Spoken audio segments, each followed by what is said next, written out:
wow. Oh wow. Oh wow. Oh wow. Oh wow. Oh my God.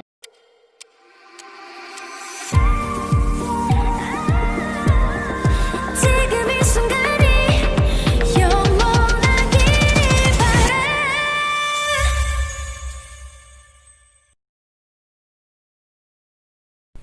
Hey guys, and welcome to my channel and to another episode of me ripping off a popular K-tube trend for views.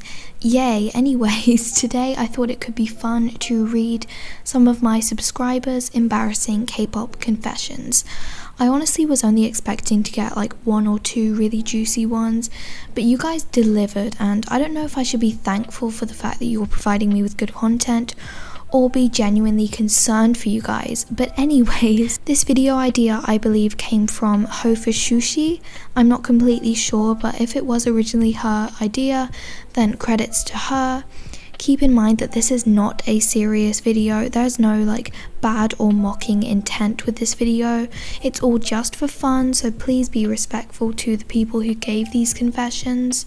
Also, sadly, I could not include everyone's confessions because I got so many responses, but I did read all of them and I want to thank you guys for submitting. It was a huge help. I may make a part 2 with the rest of the confessions if you guys really want it, and some of these were really long, so I just took out a few sentences. I hope you're okay with that. And without further ado, let's just get into it. The first year I got into K-pop, I wanted to read a Jungkook fanfiction. I was like 11 at the time and I didn't see the 18+ thing at the beginning and it was smut. Yeah, that ruined my innocence. I'm so sorry, that must have been so scarring. I think a lot of people have had that one moment where their childhood innocence is just instantly ruined. For example, I was once at my friend's house and we thought it would be a good idea to go on Omegle. Oh god, I'm getting war flashbacks.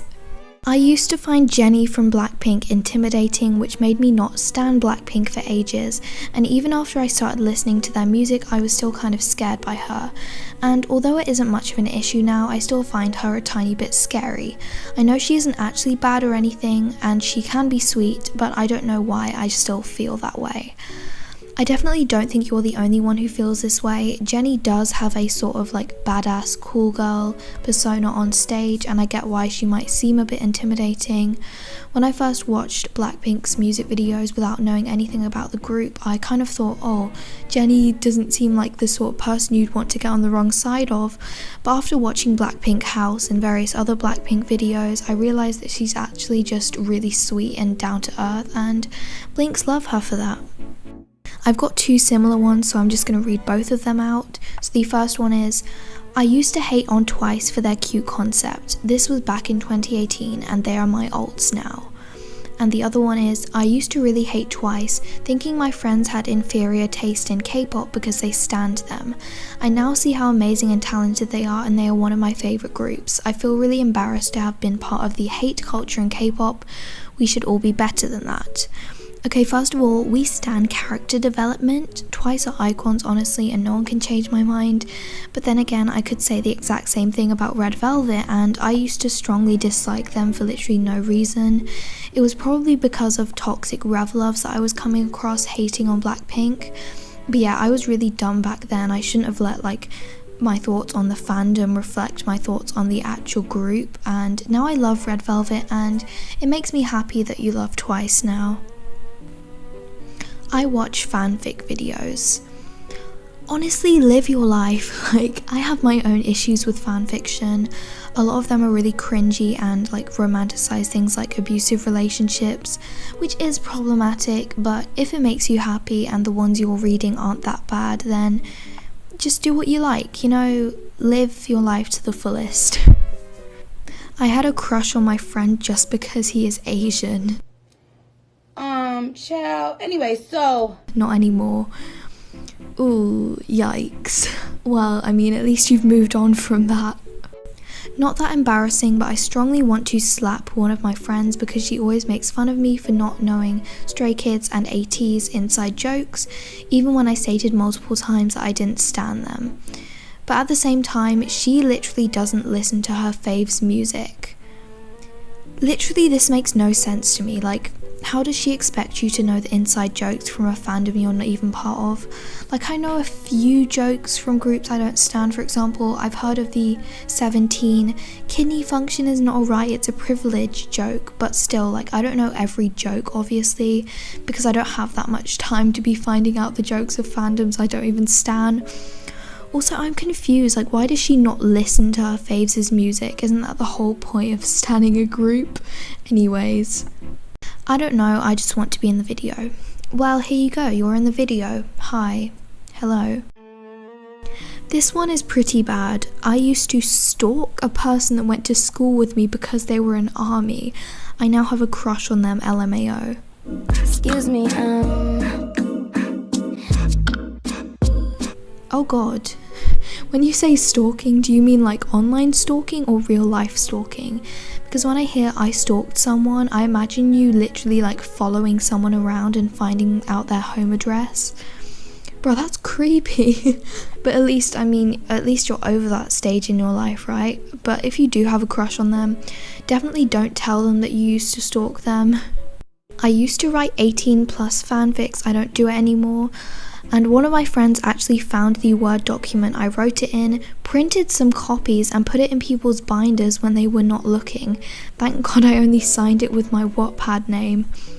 First off, your friend is so mean. I mean, I guess it could have been funny, but still, like, why would she deliberately embarrass you like that and go to the effort of like printing it out and everything? Also, imagine just looking in your binder one day and just finding 18+ K-pop fanfiction. God, that would be interesting. I used to call myself Jimin's wife. God, I was so embarrassing. I'm glad that phase is over. Honestly, I wouldn't worry about it too much. I've seen so many BTS accounts with names like Jungkook's soulmate and Yoongi's girlfriend. Like, you're definitely not the only one who's had that kind of phase. Don't hate me, but I ship Rose and Jungkook. I mean, I think it's fine to ship them if you're like low-key about it and you just kind of think they would be cute together. I actually made a whole video about like shipping in K-pop and my opinion on it, so if you're interested in that, you can go check that out. But if you're someone who shoves this couple into people's faces and like believes they're an actual couple and like makes all theories about it, yeah, maybe don't do that. But if you just ship them casually, then I don't think it's that bad. I thought NCT was a cult. Huh? What? Oh. Okay. I have so many questions. Like, why? How? Did someone tell you that made you think that? Like, what part of the internet were you on that made you think they were a cult? Like, I'm genuinely curious. I secretly dislike some idols. Not like I throw hate on them or anything, but I just don't care about them at all. It feels like their existence itself doesn't matter to me. I don't think this is bad. I mean, there are over like 7 billion people in the world, so it's normal to not vibe with everyone, even idols, and if you're not actively hating on them, then I'm not going to cancel you for that. When I first got into K-pop, "Can I have a cup of tea with sugar and a cookie" was the funniest thing. I mean, it's a clever pun, I guess, but yeah, it's not very funny. I was kind of a toxic blink when I first got into K-pop. I didn't post anything about it because I had no social media, but I had some toxic thoughts. For example, I thought ATEEZ were flops and that no one cared about their comeback because it was happening around the same time as How You Like That. ATEEZ and Blackpink are now my alts. I think a lot of people have toxic tendencies when they're first getting into K-pop. Like, as I said earlier, I strongly disliked Red Velvet because a few of their toxic fans were hating on Blackpink, which is something I regret a lot. And especially because the Blink fandom is so toxic. Like, well, it's obviously not all toxic. Like, I'm a Blink myself and there are loads of like nice Blinks that I've come across, but it definitely has a lot of toxic fans, and you're constantly seeing people in your community being toxic, which might influence the way that you behave towards other fans. But it is a good thing that you've grown as a fan, because Blackpink could definitely do with less toxic fans. I used to dislike Fancy, but now it's my second favourite Twice title track. Honestly, the idea that anyone could ever dislike Fancy is so bizarre to me, but I mean, people have different tastes and stuff, so I'm not going to beat you up over this.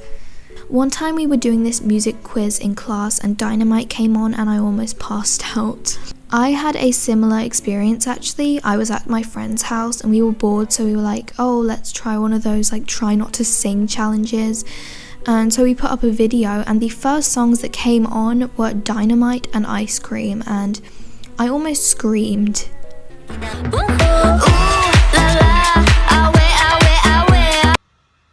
Yes. Anyways guys, that brings me to the end of this video. I really hope that you enjoyed it. Again, I'm really sorry if your confession wasn't included. I just couldn't get all of them into this video. I had like 90 responses. As always, thank you so much for watching, and I will see you guys next time. Bye.